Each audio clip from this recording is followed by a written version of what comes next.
Friends, the crypto market is currently experiencing its worst period this year, as Bitcoin has returned to where it started 2025, namely below 93,000. This is a huge blow to absolutely all investors, especially those who entered the market this year. The market is in total panic, fear, and uncertainty. No one understands why we're falling if nothing critical is happening. It seems like all the red flags have closed, and the world's largest cryptocurrencies are printing money. Because of this, many are selling everything at a loss, locking in losses, and exiting the market because they're simply afraid. Now Bitcoin continues to fall, and altcoins are declining even further, which is forcing retail investors to sell. Of course, the reasons lie in the lack of liquidity and uncertainty, as we discussed in previous videos. But you know what? When I first started working with crypto, I thought the main thing was technical analysis, news, and fundamentals. It wasn't until I lost money several times, not because of the market, but because of my own emotions, that it dawned on me. The chart isn't to blame. My brain is. Fear, greed, euphoria, and a sense of lost profits are the real enemies. Bitcoin can fall, altcoins can sag, and that's normal. But when you fall with them, that's not good. The problem is that most people think they're losing because of the wrong coins,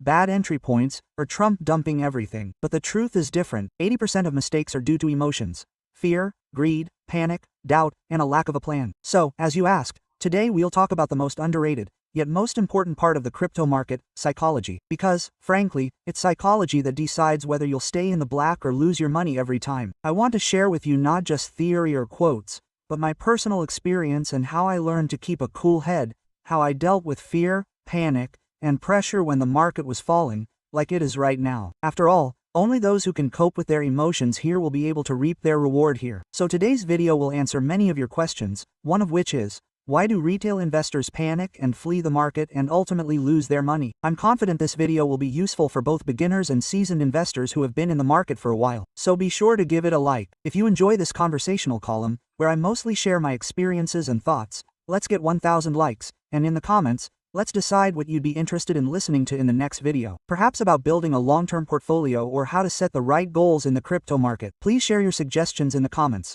I'll be sure to review them and take them into account, especially since you can earn $10 for comments, like this user, and another $10 for subscribing to the Telegram channel. So, enjoy. This is Vlad. Let's get started. So, since we're going to talk about market psychology today, reliable information and verified news are essential. During the decline, Twitter and YouTube create such a flood of information that it feels like the market is about to collapse. So, to avoid falling for fake news, hype, and to avoid testing your wits, subscribe to my Telegram channel, where I don't just publish events, news, reports, and analysis.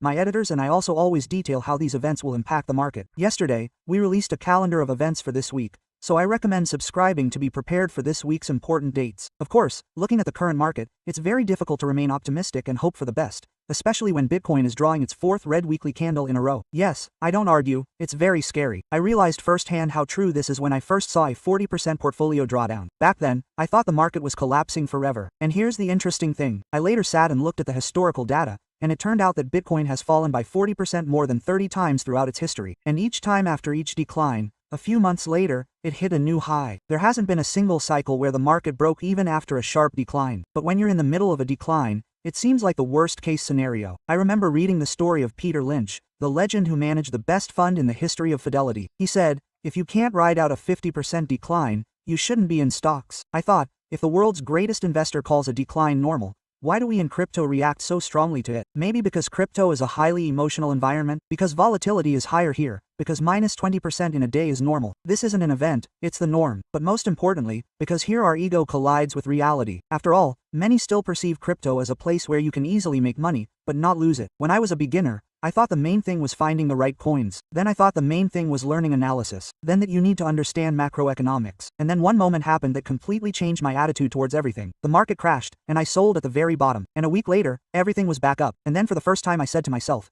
the problem isn't the market. The problem is that I can't control myself. Quote, then I realized that my biggest enemy is not volatility, not Trump's tweet, not the Fed, not the news. It's myself. And this is precisely what destroys market psychology. I didn't study the decline statistics for no reason. It's necessary to understand that you're not an exception. You're simply part of a pattern. Look, in 2017, Bitcoin fell by 30 to 40%, sevenfold, before quadrupling. In 2021, a 54% decline didn't destroy the market, but instead led to a breakout of a new high. In 2022, after the collapse of Terra Luna, CSUs, FTX, and the NFT market, we experienced the worst year in history. And what happened in 2023-24? Everything recovered, and in 2025, we saw new highs. And here I want to quote Ray Dalio, one of the most famous macro investors. The biggest mistakes happen at the moment of maximum confidence and maximum fear. And if you look at the history of crypto, it is built on precisely these two states. When everyone is confident, the market is overheated. When everyone is afraid, the market is oversold. But the most interesting thing isn't even the numbers, but what's happening to us internally. When projects were collapsing one after another in 2022,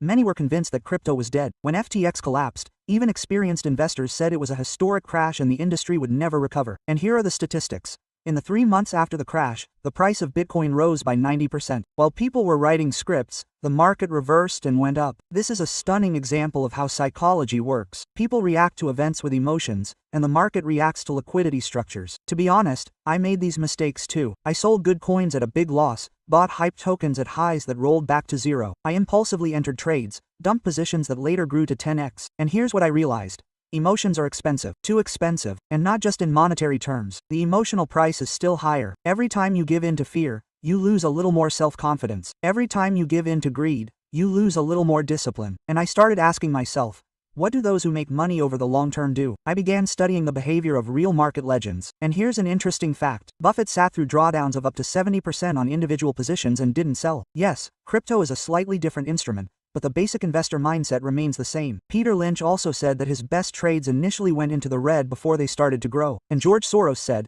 in the market, it doesn't matter whether you're right or wrong, it matters how much you made when you were right and how much you lost when you were wrong. And here's the main conclusion I drew from the experience of these people. They don't react to short-term pain, they react to long-term opportunities. Yes, many will find these thoughts trivial, and, to be honest, I used to think the same way, until I reconsidered my approach to my mistakes. Ultimately, I came to a very simple conclusion that I want to share with each of you. In the crypto market, it's not what the price does that matters, but what you do when that price drops. If you can keep a cool head, not panic, not rush into decisions, if you can withstand temporary pain, then the market will always reward you later. Absolutely always. Because here, the winner isn't the one who perfectly anticipates the move, but the one who endures it, remains disciplined, and understands that decline is part of the journey. And I always remind myself, if I could survive yesterday's drop, I'll survive today's, which means I'll survive the next one. That's why those who can remain strong when everyone else is giving up win in the long run. But what's more important is that all my recommendations for controlling your emotions and psychology will only work if you have a solid foundation. I'm talking about a balanced portfolio and a clear strategy. If you're having trouble with these, they need to be addressed first. In that case, you should definitely join our Coin22 Pro subscription, where we're currently shorting the market and profiting from declines. Last week, we had a lot of profitable trades, including profiting on Valen when it fell to $13, and also on EVI's decline below the $170 support. And all of this is thanks to our proprietary strategy. We provide step-by-step training at the start, and you'll have 24/7 support at every stage. The Pro subscription is the best crypto product, one that my team and I have been working on for over 3 years. And this year, the BGE exchange became our official partner. So, friends, managing your emotions will only bear fruit when you have a solid foundation, not a portfolio filled solely with altcoins and memes. So, to know what to buy now, which coins to short, which to long, and what overall strategy to follow, sign up for a Pro subscription using the link in the description. Returning to market psychology, I'd like to step back a bit from past statistics and share more personal experience. I've made many mistakes. I've sold at the bottom, bought at the highs, and dumped long-term positions because I was afraid of an even bigger drop. I've jumped from coin to coin because I was looking for something more stable. And in the end, I lost more than if I had simply stayed the same. And the most frustrating thing is, I saw that the problem wasn't with the strategy, the coins, or the market. The problem was with me, with fear, which made me act impulsively, with greed, which pushed me into unnecessary trades, with trying to outplay a market that can't be outplayed with emotion. With experience, I realized that decisions made in panic are wrong 90% of the time. So I started changing my approach. I started writing down rules for myself in advance so that my brain wouldn't make decisions for me when the market was falling. I began to learn to distinguish between my investor and my own person, the scared, tired, and nervous one. I began to eliminate personal noise, news, chats, Twitter, and other people's opinions, which only increase anxiety. I started looking not at the candlesticks, but at the fundamentals. Had the technology changed, had the idea changed, or had the price simply fallen, and nothing more. And more often than not, I saw that only the charts were falling, not the industry itself. The most powerful thing I discovered for myself was the rule of doing nothing for 2 to 4 hours. If I want to sell, I wait. If I want to close the loss, I wait. If it feels like the end of the world has come, I also wait. And after 24 hours, the emotions dissipate like fog, and you see much more clearly. This method has truly saved me dozens of situations where I could have done stupid things. Of course, I don't argue. In some situations, especially emergency ones, it's worth making quick decisions, namely whether to buy or sell, because that's what matters. But if you're making a decision emotionally in this situation and you didn't have a plan in advance, then I'm sure you might get lucky in one situation, but over the long term, you'll certainly make mistakes. I also realized that it's a little easier to tolerate drawdowns when your portfolio has structure, when you don't have a single, solid portfolio of alts, but rather a clearly separated one. This is the foundation, we leave it alone. This is the working part, we can manage it. It became easier to live, easier to breathe, easier to cope with volatility. And over time, you begin to perceive red days not as a catastrophe, but as the weather. Sometimes rain, sometimes sunshine. And, probably the most important thing I've realized over the years, 99% of fear is in your head, not in the market. Every time I thought the market was collapsing completely, a couple of weeks or months later it all came back. And I always thought, why was I worried? Why was I freaking out? Why did I want to get out? Quote, but when you're in the middle of this process, when the pain is now, then it seems like it lasts forever. Although this is just a temporary situation. Remember my experimental portfolio? Well, it's also currently in the red. The only coin in the black is XRP. Firstly, this once again emphasizes the need to diversify and not buy just one coin. And secondly, I still haven't done anything with it and haven't sold anything. And not even because this is an experiment, but generally because I consider the current drawdown to be non-critical. And in 6 months, you'll be able to see this for yourself when we summarize the results of this portfolio. Remember, the market is just a chart, and emotion is us. And the further I went, the more I realized that in the crypto market, the winners are those who can endure painful moments, those who can withstand pressure, those who have learned to treat drawdowns as something normal. When I look at people who make millions, I see one thing in common. They are emotionally stable. They don't jump on every piece of news. They don't sell out of fear. They don't panic when it's red, and they're quiet inside. But this quiet doesn't just appear. It doesn't fall from the sky. It's formed through mistakes, through pain, through defeat. And I've been through all of this. I want to share what really helped me get through the hardest moments. The first thing I realized was that emotions are stronger than logic during a decline. You may understand that Bitcoin is growing over the long term. You may know that volatility is part of the game. You may hear the phrase, don't sell at a loss, 1,000 times, but when your portfolio drops by 50% or more, all of this turns into empty noise. The brain doesn't work like an analyst, but like an animal that sees danger and wants to run away immediately. And this is where you must learn to separate yourself into two entities, the human and the investor. The human is afraid, the investor analyzes. The human wants quick relief, and the investor understands that decisions must be made coldly. The human says, sell. The investor replies, stop,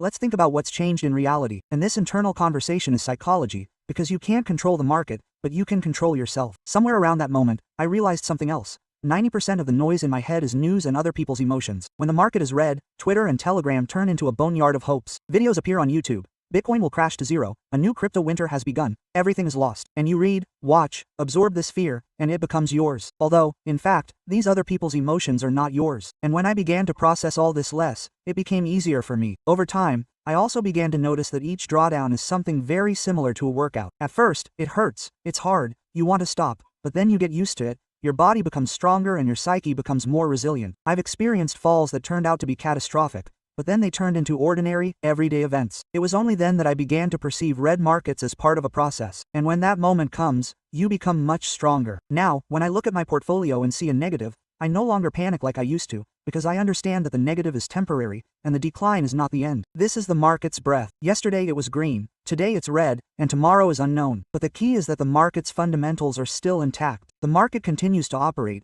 investors are interested, funds haven't fled, and support from the US government isn't diminishing, but rather growing. And, of course, there are no large-scale external catalysts for redness at the moment. And that's what I want to convey. The market rewards those who can withstand pain, rewards those who don't give up in difficult moments, who know how to wait while others flee. And most importantly, it rewards those who don't destroy themselves with their own emotions. Because the hardest fall isn't the market's fall, it's the fall within you. If you learn to keep a cool head, learn to make decisions without panic, and treat drawdowns as training exercises rather than catastrophes, you'll be stronger than over 80% of all crypto investors. And you'll be the one who reaps the benefits when the market turns around. This isn't theory. It's something I've experienced firsthand, something I've learned the hard way. I want to share this with you so you don't repeat my mistakes and so that each of you can experience these difficult moments not with panic, but with the confidence that this is all part of the journey, not the end. And here's something else to consider. The most important thing in market psychology is acceptance. Until you accept the situation, you begin to fight reality. And fighting in the market always leads to mistakes. When you try to correct a decline, hold a position, or outperform the market,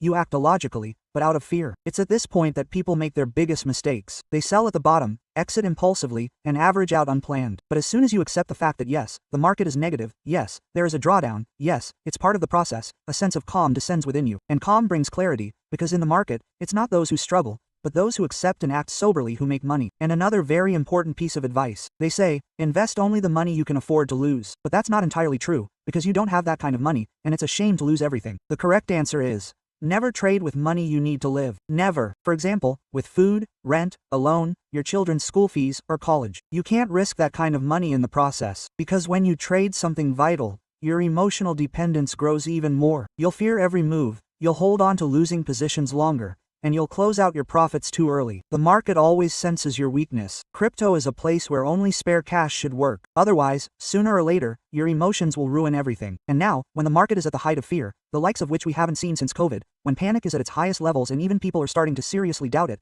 the most important thing to remember is that the underlying situation is completely different. There are simply no catalysts for a true bear market right now. Global central banks, including the Fed, are cutting rates, restoring liquidity, and printing money. And this is the opposite scenario from the one in which long-term investments in risky assets collapse. Since when are we afraid of a 25% drop in a month, while Bitcoin could previously plummet by the same 25% in literally 2 days, and no one cared? We must remain emotionally strong right now, because moments like these are what separate those who weather the storm from those who simply flee in panic. Look at Siler, for example. He's one of the best examples of a long-term approach, and he's made a lifelong strategy and continues to buy even now, when everyone is afraid. Yes, Seller isn't a retail player, but he has a strategy, he doesn't give in, and that's why he's currently in the black. So, friends, keep a cool head. Don't let your emotions get the better of you, because 90% of the time, they'll lead to mistakes. But the market always rewards those who stick with it until the end. Let's continue discussing this interesting topic in the comments below the video. Post your questions and share your experiences. Also, don't forget about the Telegram channel, where you'll find all the latest information. Like the video, and we'll see you soon. Good luck to you all. See you soon. Oh.